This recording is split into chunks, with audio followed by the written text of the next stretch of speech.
Long before the Balkans became a battlefield for Greeks, Romans, and Byzantines, there was another people who ruled its rugged mountains and coastal lands, the Illyrians. They were not a single united nation, but a collection of tribes spread across what is now Albania, Montenegro, Bosnia, Croatia, and parts of Serbia. Their homeland stretched from the Adriatic Sea to the deep valleys inland, a land of stone fortresses, mountain passes, and pirate-filled harbours. To the Greeks, they were both trading partners and dangerous neighbours. To the Macedonians, they were rivals, constantly raiding their frontiers. Even Alexander the Great, before marching east to conquer the world, first had to defeat the Illyrian tribes threatening his northern borders. They were warriors, feared for their hit-and-run tactics, their piracy along the Adriatic, and their fierce independence. But when Rome entered the Balkans, everything began to change. The Illyrians fought back fiercely in wars that shook the region, but eventually the legions crushed their resistance. Their lands were absorbed into the Roman world, their language slowly disappeared, and their identity seemed to vanish from history. By late antiquity, the Illyrians as a distinct people were gone. Or were they? This is where the mystery begins. Did the Illyrians truly vanish? Or did they survive, hidden in the mountains, slowly evolving into a new people? Today, the question remains one of the most debated in Balkan history. Are modern Albanians the direct descendants of the Illyrians, or is that a myth? The answer depends on who you ask, and it has fueled debates for over a century.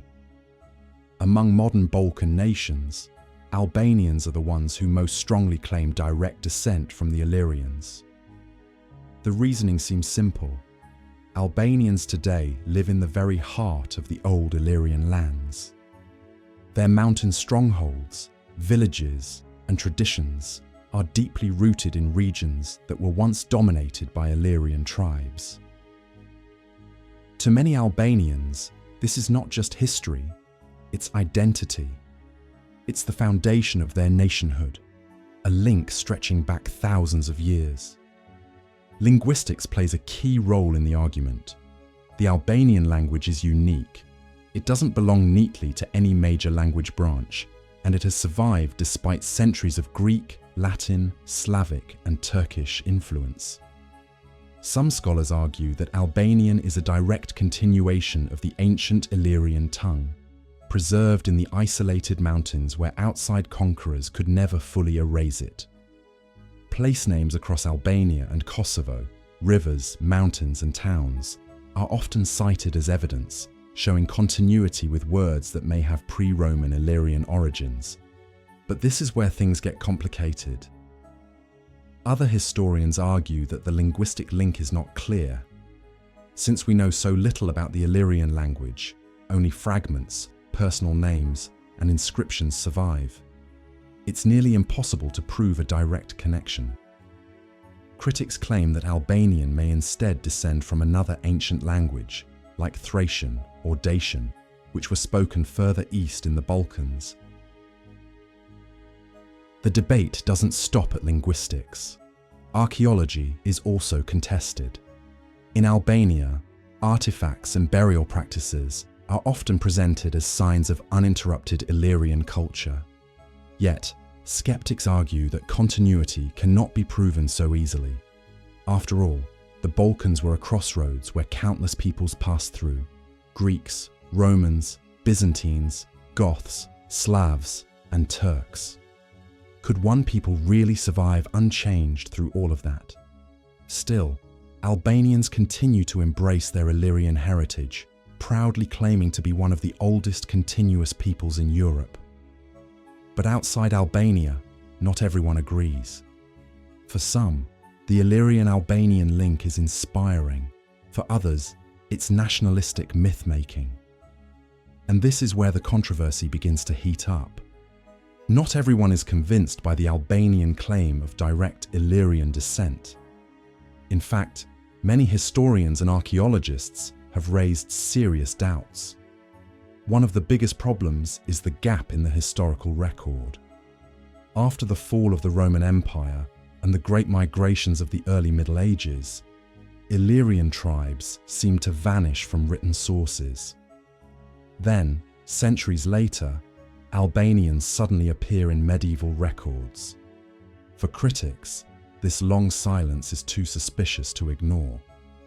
The Balkans were shaken by massive population movements. Slavic tribes poured into the region in the 6th and 7th centuries AD, reshaping the ethnic and cultural landscape. Some argue that the ancestors of Albanians could just as easily have been a smaller, unrelated group that survived in the mountains, rather than a direct continuation of the Illyrians. Others suggest that Albanians might descend from the Thracians or Dacians, peoples who lived further east, but whose remnants could have migrated westward into modern Albania. Language, too, complicates the story. While Albanians proudly point to their language as a survival of Illyrian, skeptics remind us that we don't actually have enough Illyrian words to make a firm comparison. What little we do have doesn't match neatly. Some linguists even argue that Albanian shows more signs of Thracian or Dacian influence than Illyrian. If true, this would undermine one of the strongest pillars of the Illyrian descent theory. There's also the political angle. Throughout history, identity in the Balkans has often been shaped by conflict and competition. For Albanians, claiming Illyrian descent has been a way to assert deep, ancient roots in the region, a counter to Slavic neighbours who often claimed the same lands. Critics say this has led to the mythologizing of the Illyrian connection, where archaeology and linguistics are stretched to fit modern national pride. So the question remains, are Albanians truly the last heirs of the Illyrians, or are they descendants of another ancient people entirely? For some, the lack of clear evidence leaves the door wide open to doubt.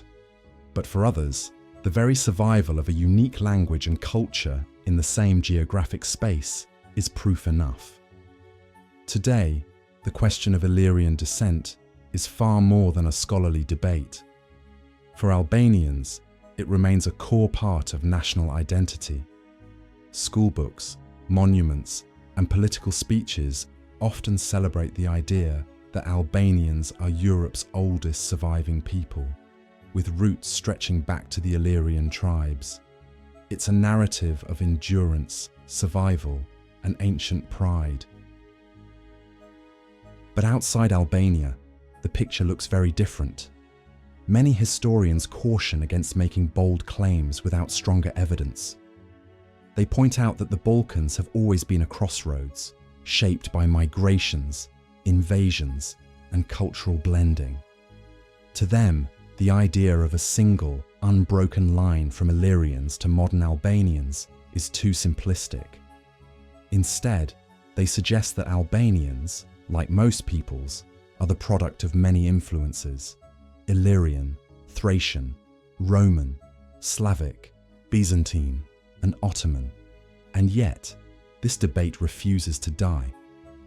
Part of the reason is that it's not just about history, it's about politics, borders, and identity. In the Balkans, where ancient claims often fuel modern disputes, the Illyrian connection has become a powerful symbol. Supporters argue it affirms Albanians' rightful place in their homeland. Critics say it risks turning history into propaganda. At the heart of it all lies a tantalizing mystery. The Illyrians, one of Europe's most elusive ancient peoples, left behind almost no written record. Their language, culture, and stories are largely lost to time. That void allows both scholarship and imagination to fill the gaps, sometimes carefully, sometimes recklessly. So, are Albanians truly the direct descendants of the Illyrians? Or is this a national myth born of pride and politics? The truth may never be fully proven. But what we can say is this: the debate itself reveals just how deeply the past still shapes the present in the Balkans. For Albanians, the Illyrians are not just ghosts of history. They are family, ancestors, and the foundation of a living identity. Whether fact or legend, that belief continues to echo powerfully through the mountains and valleys where the Illyrians once lived.